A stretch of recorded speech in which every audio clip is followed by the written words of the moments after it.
आनंद भगवान की गोविंदाय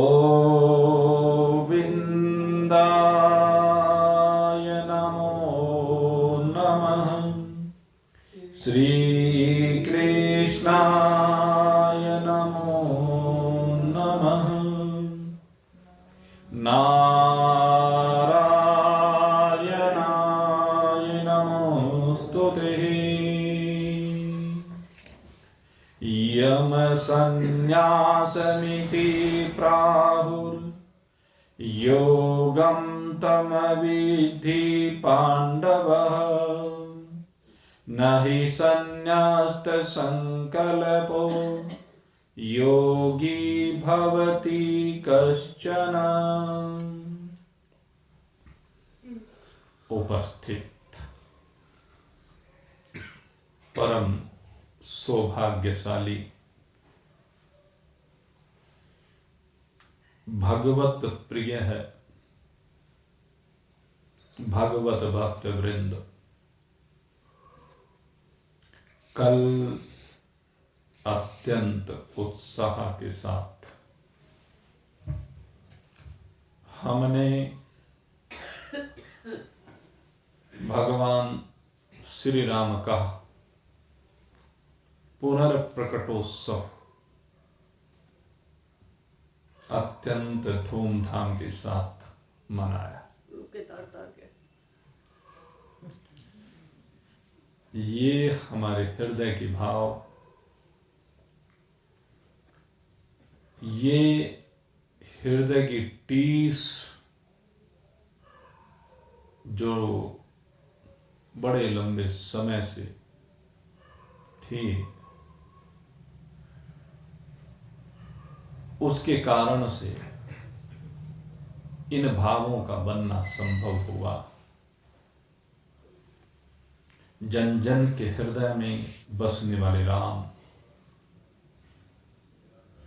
रोम रोम से प्रकट हो गए। और जब हमारे रोम रोम से राम का प्रकटन हो जाए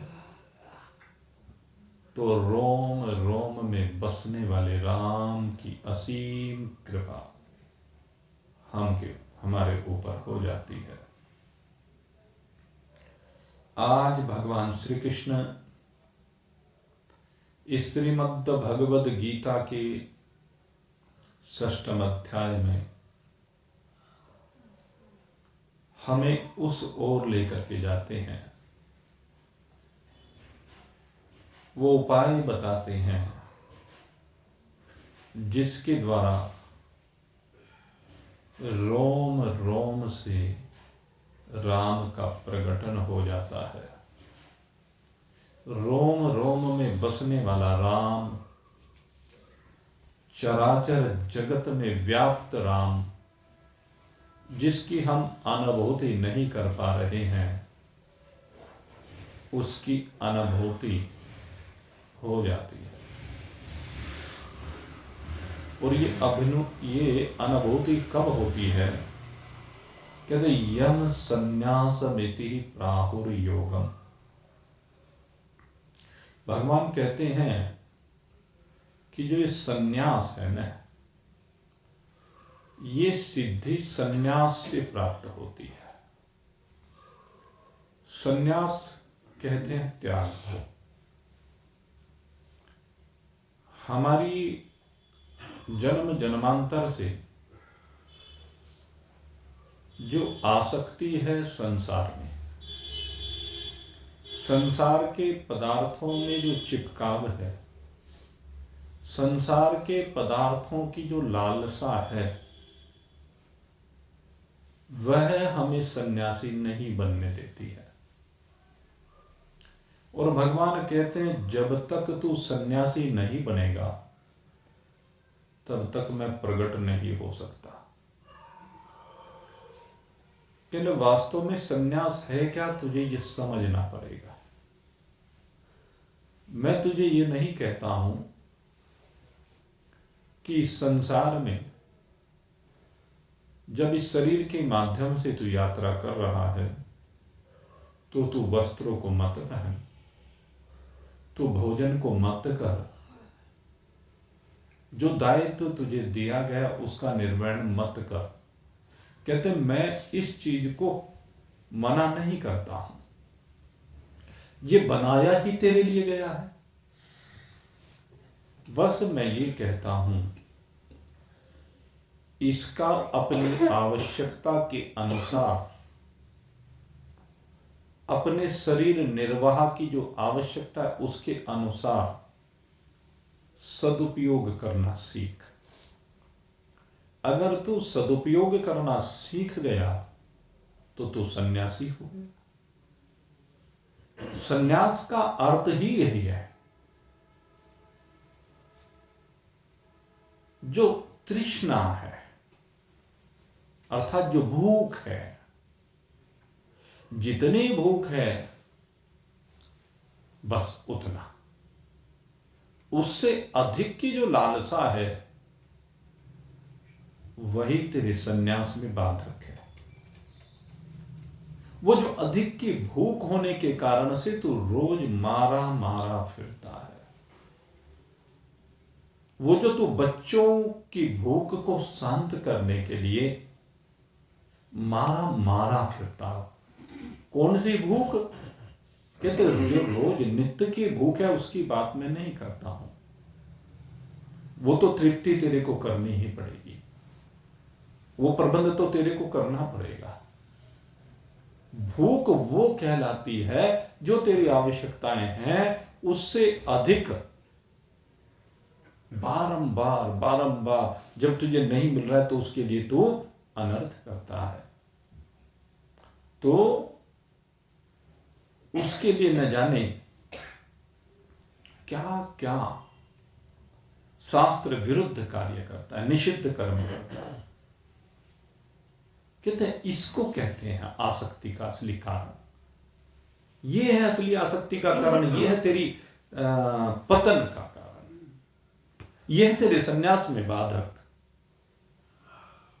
नहीं संन्यस्तः संकल्पो, कहते हैं असली बात क्या है?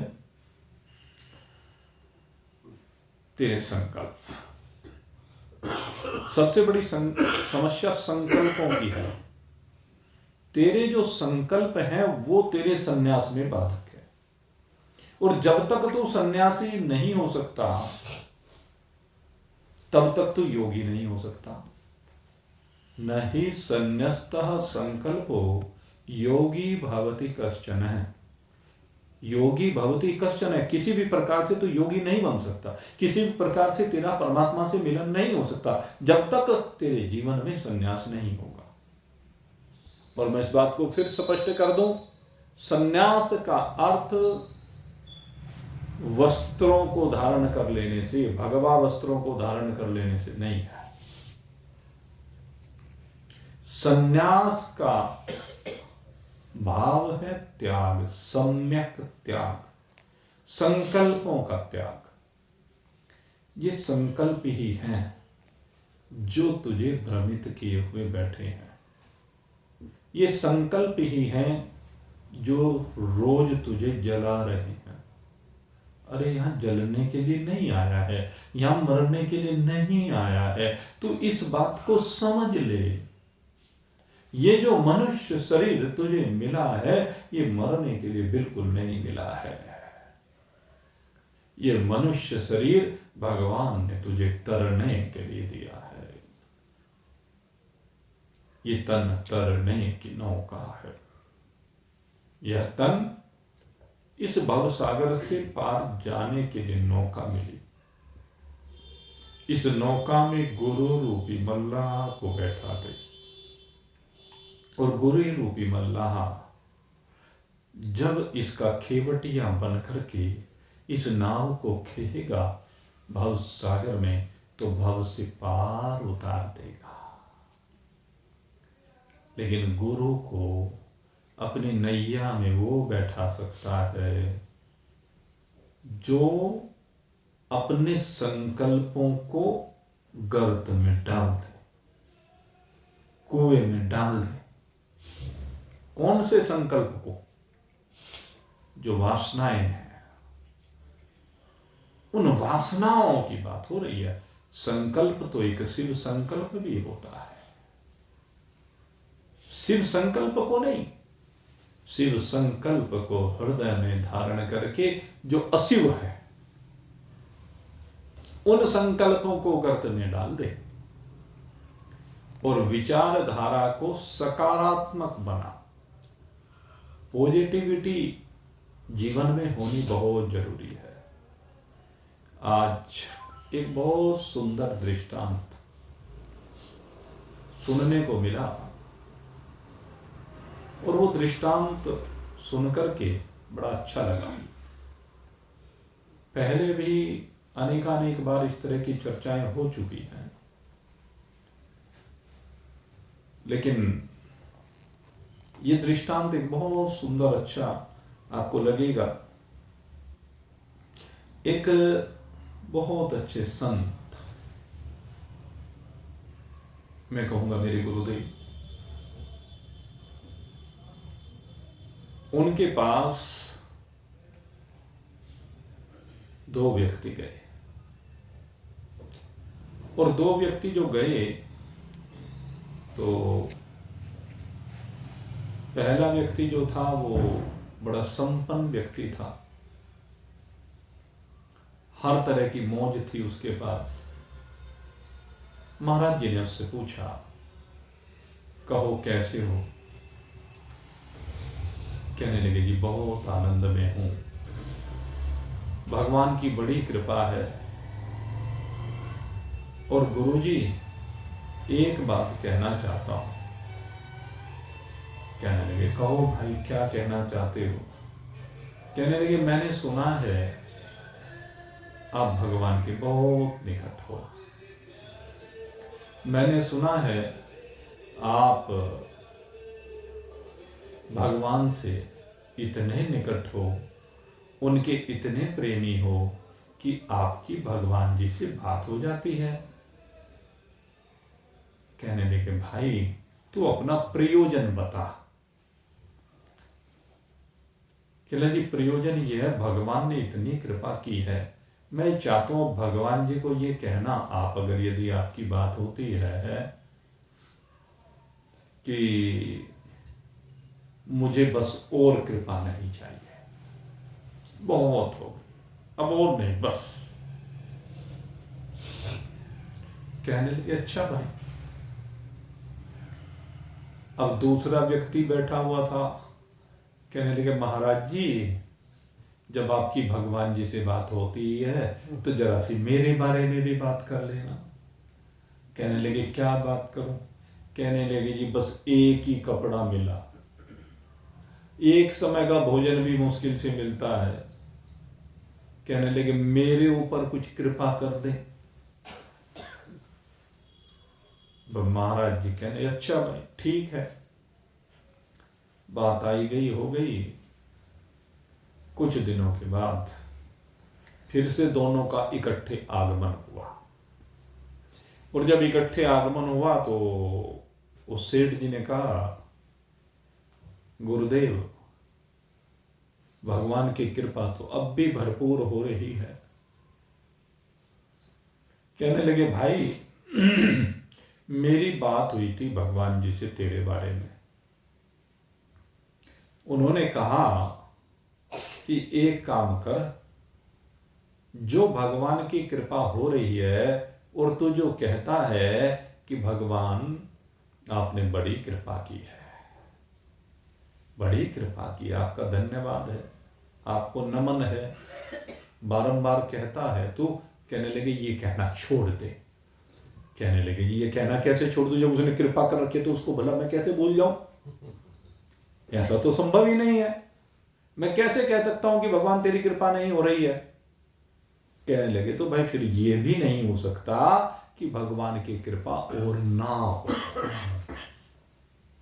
जो हर चीज में भगवान की कृपा को देखता है, भगवान का धन्यवाद करता है, उसके ऊपर भगवान की कृपा ना हो ये संभव ही नहीं।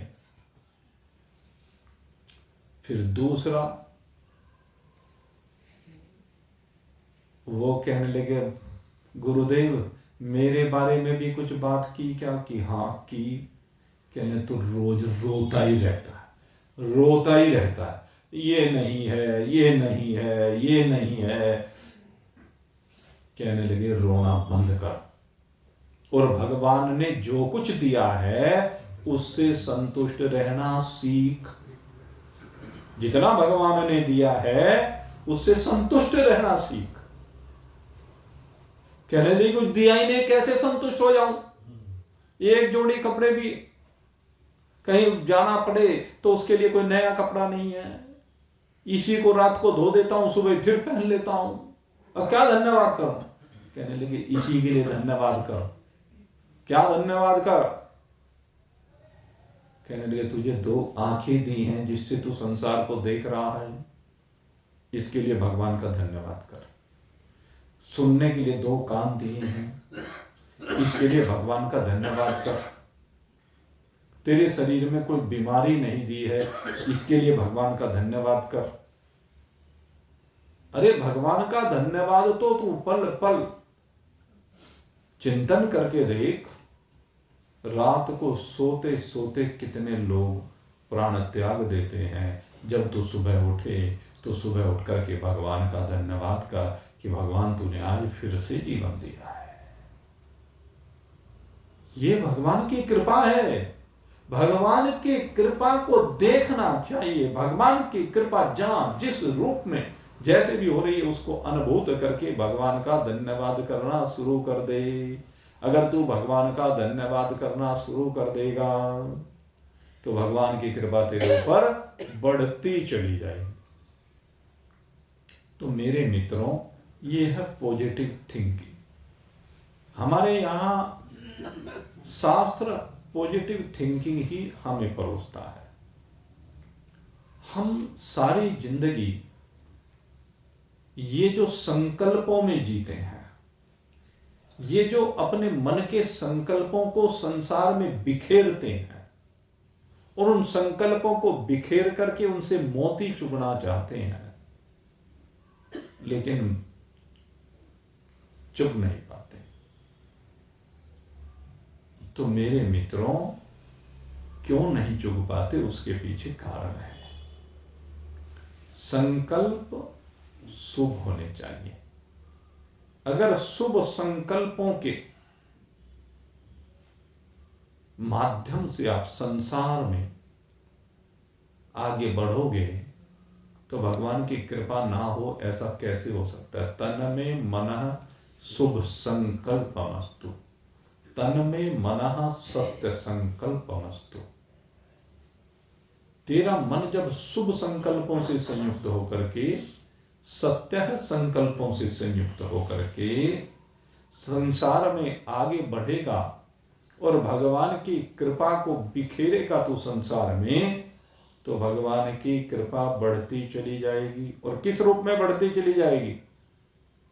कहते शुभ संकल्प बिखेर रहा है, तो शुभ संकल्प बिखेरने से शुभता ही शुभता आएगी। कर्म प्रधान विश्व कर राखा, जो जस कर ही सुता से फल चाखा।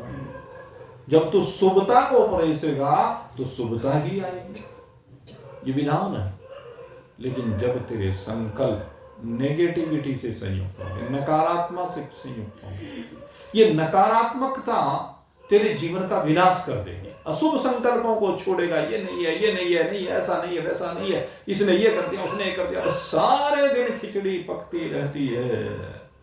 सारे दिन दूसरों के बारे में चिंतन करता रहता है। फलाने ने ये कर दिया, फलानी ने ये कर दिया, फलाने को ऐसा करना चाहिए, फलाने को वैसा करना चाहिए।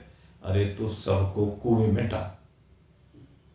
तुझे क्या करना चाहिए, तूने क्या किया है, केवल ये चिंतन करने की बात है। भगवान कहते हैं कार्यम कर्म करोति है। तू करने योग्य को कर, जो नहीं करने योग्य उसको क्यों कर रहा? अपने संकल्प को वहां क्यों ले जा रहा? तू अपने संकल्पों को भूत में ले जाना बंद कर। तेरी सबसे बड़ी समस्या ये है, तेरा जो भूत है, पास्ट है, जो काल अब तक बीत चुका है, जो वर्तमान काल हर समय भूत में परिवर्तित होता जा रहा है, तो उसमें घुसा पड़ा है, तो उसमें चिपका पड़ा है, तो उसमें फंसा पड़ा है।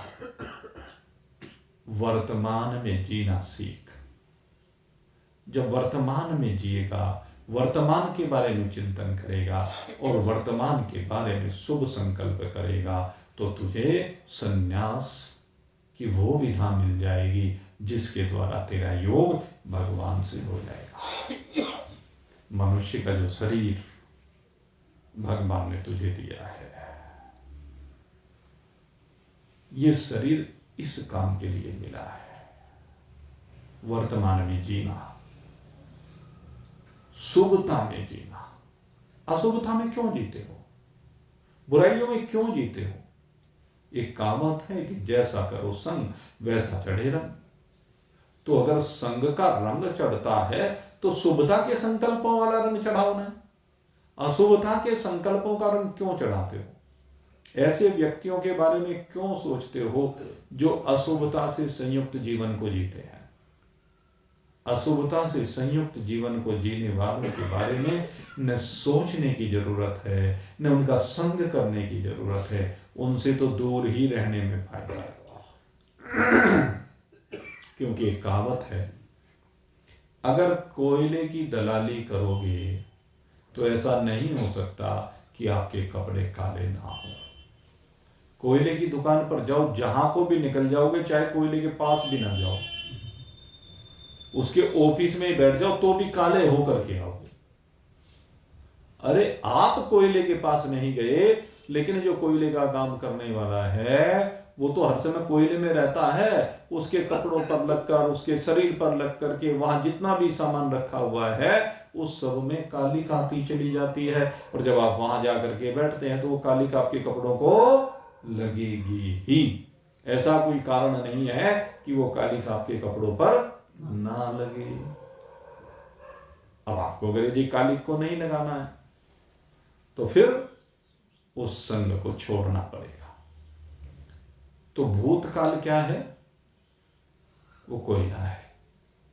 इसलिए भूतकाल का जितना भी संपर्क संग करोगे उतनी उसमें आसक्ति होती चलेगी, उतना ही वो आपसे चिपकता चला जाएगा। थिंकिंग को पॉजिटिव बना करके वर्तमान हमारा कैसे श्रेष्ठ हो, वर्तमान में शरीर के माध्यम से कैसे सबका भला हो, वर्तमान में हम रोम मोम में रमने वाले राम के प्रति किस प्रकार से आसक्त हों कि वो रोम रोम में बसने वाला राम हमारे रोम रोम से प्रकट होता हुआ हमें अनुभूत हो। और अनुभूति होती है, अनुभूति, लेकिन वो कभी कभी होती है। जिस समय आप चिंतन करें, कल का जो दिव्य समय था, क्या उस समय अनुभूति नहीं हुई? जिस समय भगवान की प्राण प्रतिष्ठा का कार्यक्रम हुआ, क्या अनुभूति नहीं हुई? क्योंकि उस समय चित्त एकाग्र था, उस समय चित्त केवल राम में लगा हुआ था, उस समय हमारा मन केवल राम में डूबा हुआ था। इसलिए वो राम आपके रोम रोम से प्रकट होकर के आपको दिख रहा था, अनुभूत हो रहा था। इसलिए कहते हैं ये संकल्प शुभ बनाओ। जैसा संकल्प होगा वैसा ही आपका जीवन बनता चला जाएगा, वैसे ही जीवन आपका आनंदमय होता जाएगा।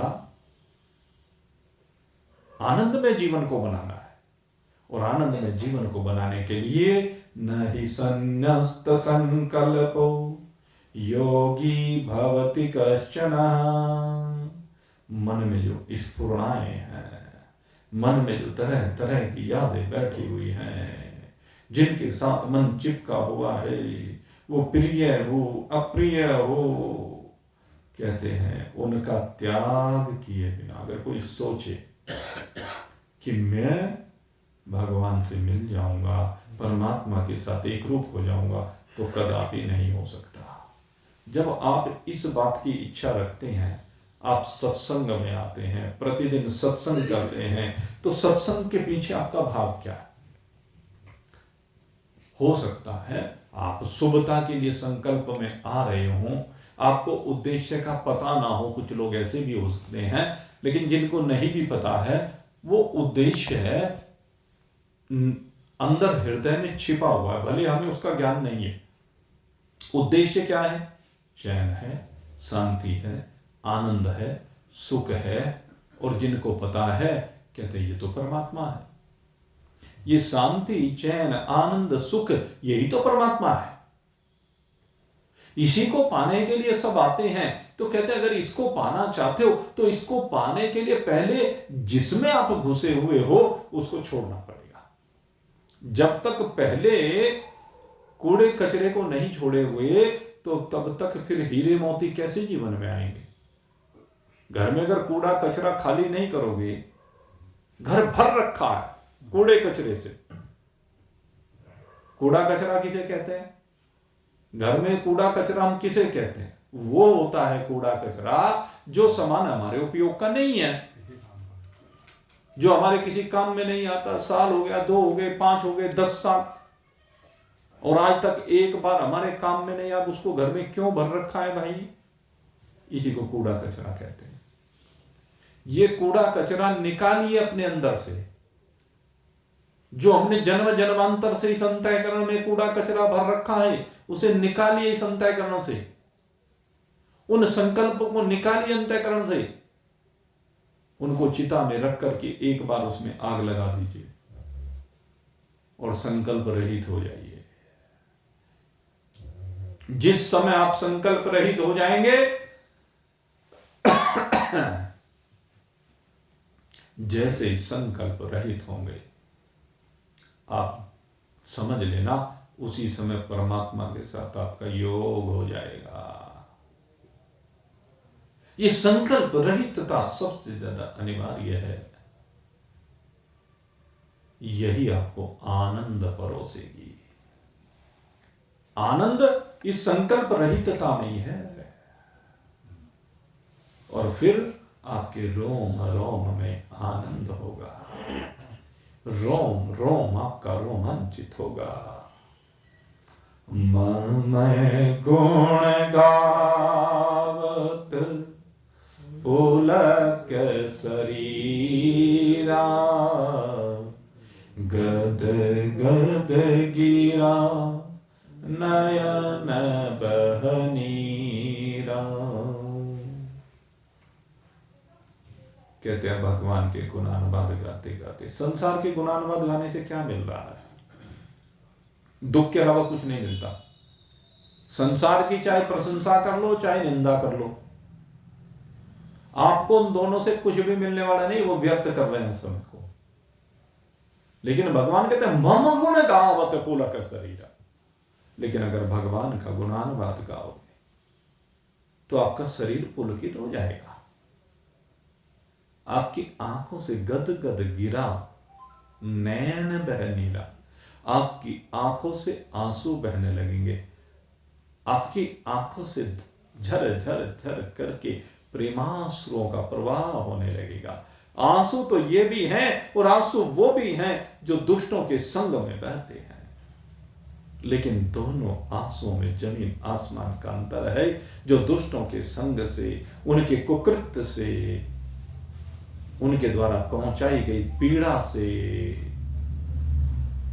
आपकी आंखों से झरझर आंसू बहते हैं ना मेरे मित्रों, वो आंसू आपके जीवन को खराब करने के लिए हैं। आपके जीवन में आग लगा देते हैं, आपके जीवन को गर्त में ले जाते हैं। लेकिन जो मेरे परमात्मा के गुणानुवाद करते हुए उनके प्रेम में डूब करके जब आंखों से वो झरझर आंसू बहते हैं, तो वो आंसू आपको सुख प्रदान करते हैं, आपको आनंद प्रदान करते हैं। जिस समय परमात्मा प्रेम के भाव में डूब करके आंखों से वो अश्रुओं की धारा का प्रवाह होता है ना, उस आनंद का शब्दों में वर्णन नहीं हो सकता। वो तो अनुभूति का विषय होता है, क्योंकि एक एक रोम खिल रहा होता है, एक एक रोम में राम बस रहा होता है। उस राम की अनुभूति हो रही होती है। उस राम की अनुभूति इसके अतिरिक्त सुख और कहीं है नहीं।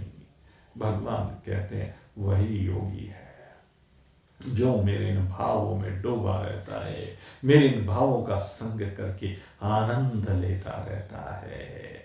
और मेरे राम ऐसे ही हैं। जब राम हृदय में आ जाते हैं तो घर घर आनंद छायो रे, घर घर आनंद छायो रे। हर घर में आनंद ही आनंद छा जाता है। कौन सा घर? ये हृदय रूपी घर। इस हृदय रूपी घर में आनंद आ जाता है। अयोध्या रूपी शरीर में जहां भगवान राम प्रकट हुए वो उनका हृदय है, या भारत रूपी शरीर में अयोध्या हृदय है जहां भगवान का प्रकटन होता है। मथुरा हृदय है जहां भगवान का प्रकटन होता है। रास हृदय है भागवत का जहां पर भगवान का मिलन का आनंद प्रकट होता है। तो मेरे मित्रों, इसलिए अपने शरीर को, इस शरीर में विराजमान हृदय को परमात्मा में लगा दीजिए, परमात्मा के प्रति समर्पण कर दीजिए। जो भी कुछ हो रहा है, ओम श्री हरि अर्पणम अस्तु। यही है कर्मयोग का सिद्धांत। ये कर्मयोग हमें यही सिखाता है कि जो भी कुछ है वो परमात्मा का है। बस वही परमात्मा का प्रसाद रोज मुझे भोग लगाने के लिए मिल रहा है। अपना संकल्प इस प्रकार का बनाइए और आनंद मनाइए। इन्हीं शुभ भावों के साथ आज के सत्संग को अब यहीं पर विश्राम दे रहा हूँ, और अब परसों मुलाकात होगी, कल का अवकाश रहेगा। बोलिए सच्चिदानंद भगवान की जय। और